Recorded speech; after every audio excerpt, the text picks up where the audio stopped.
What's going on, guys? Brandon again, and today I'm bringing you a brand new War Thunder video. Today Jeremy and I are going to be taking a look at the M4 Sherman, and I decided to bring Jeremy back on board because you guys wanted him for another video. So here we go, let's go ahead and jump right into this. So to start off with, we're going to be taking a look at the statistics. Now it sits at a 3.7 battle rating at tier 2.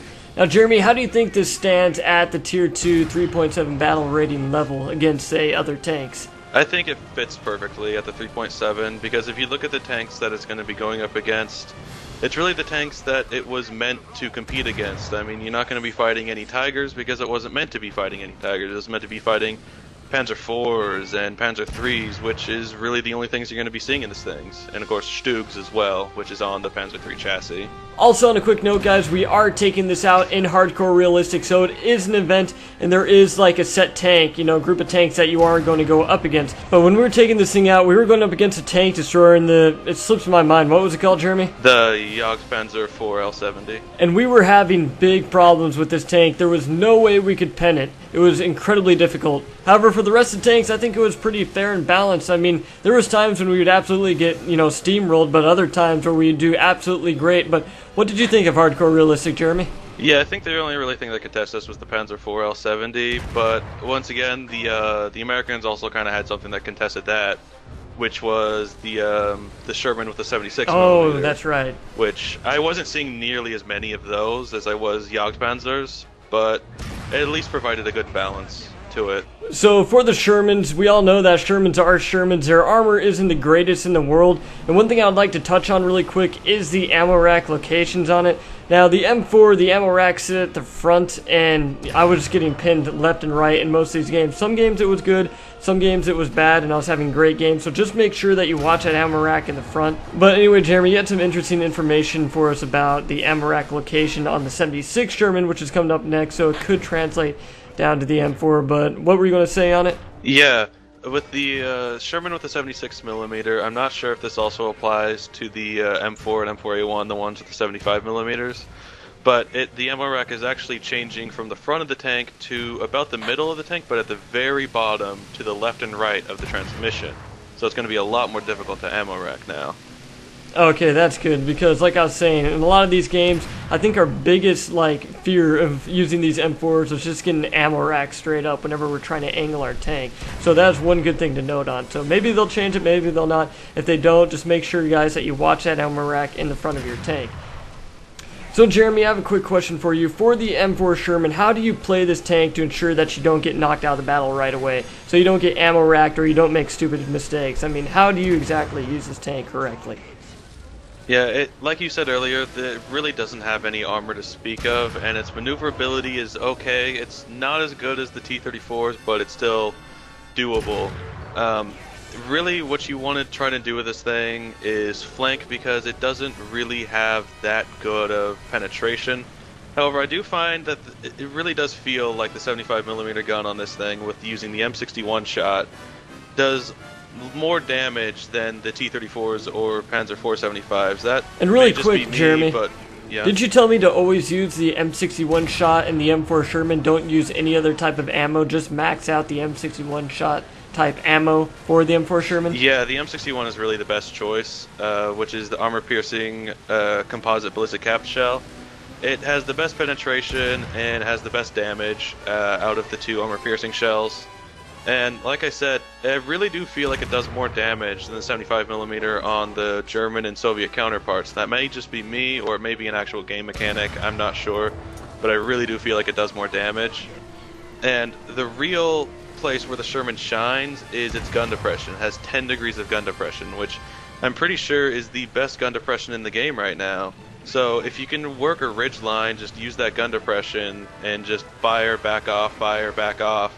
That's really the best way to play the Sherman. So in terms of maneuverability, how do you really use the maneuverability of the Sherman to your advantage in combat or, you know, like certain situations? Of the medium tanks of this tier, I would say the Sherman is probably the least maneuverable, just barely less maneuverable than the Panzer IVs.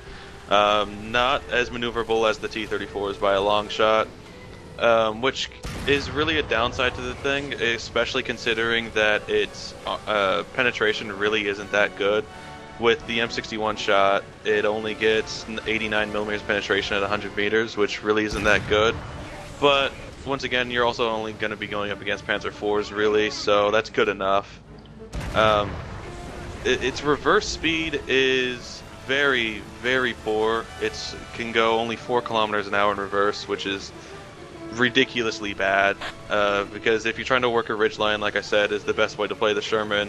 It can be difficult because backing up while reloading can get you killed sometimes because you're just so slow in reverse. Now, really quick, Jeremy, in terms of speed, I'm looking at the M4 Sherman right now, and it says it has a max speed of like 38 to 39 kilometers an hour, somewhere in there. And meanwhile, I'm looking at the German F2, the Panzer F2, and it's saying that it has a max speed of 43 kilometers an hour. Now, I'm just curious, I've always been under the assumption that, like, the Shermans are always going to be faster than the Panzers. You know, it's always been told throughout history that, you know, Shermans are quick little tanks, but that doesn't seem to be the case right here. Yeah, that's actually a very common misconception about the Shermans, is a lot of people think that, oh, it's a Sherman, it's a medium tank, it's pretty quick, it's pretty mobile. That's actually not true. The Shermans actually historically weren't that quick and mobile. In fact, from many tank historians, they have often compared them to the mobility and speed of the Tiger I, surprisingly. So that tells you about how maneuverable and fast the Shermans really are. Okay, so that is a really good factor to know in combat, guys. Also, on a quick note, guys, one important thing I forgot to mention, we forgot to go over, is the fact that the transmission on the Shermans goes out incredibly fast. Whenever I'm hit from the front, it is the first thing to go, and then I'm just a sitting duck while I'm in combat. The transmission is really difficult to protect unless you're completely hiding your hull behind a ridgeline, because the transmission, just like many German tanks, is front-mounted, which means that if you get shot in the lower hull of the front of the tank, your transmission's knocked out, which could lead to an engine fire. I really do feel like the transmission gets knocked out easier than on the Panzer IVs for some reason. Maybe it's people that tend to aim for more there on the Sherman than the Panzer IVs, or maybe the transmission has less hit points, so it's knocked out easier, which would make sense considering that about 30 to 40% of Shermans would actually break down on their way to the battlefield. So the Shermans actually had a very unreliable engine and transmission failure. So that could be something that Gaijin did to simulate that. Also, the fuel tanks on the Sherman are very large, and really if you hit anywhere in the back half of the tank, you're gonna set it on fire because the fuel tanks are just massive. Now, just to recap, guys, the M4 Sherman takes a hit in maneuverability and speed. And as for the armor, we all know that Sherman armor has really never been something to mention. And if you don't angle properly and you're not careful, then you're going to get ammo racked right through the front. Now, Jeremy, as a last-ditch effort, what do you have to tell to somebody who's really trying to utilize the M4 Sherman? Yeah, the thing is with the Shermans is, from what we've said, it may sound like it's not that good of a tank, but it actually, I really enjoyed the tank because it's a very jack-of-all-trades type tank. It's really not good at anything, but it's also really not bad at anything. Its armor is better than the T-34s, I would say. Its speed maneuverability may be the worst of the mediums of its tier, but not really by much. It's not like a huge difference from the Panzer IVs.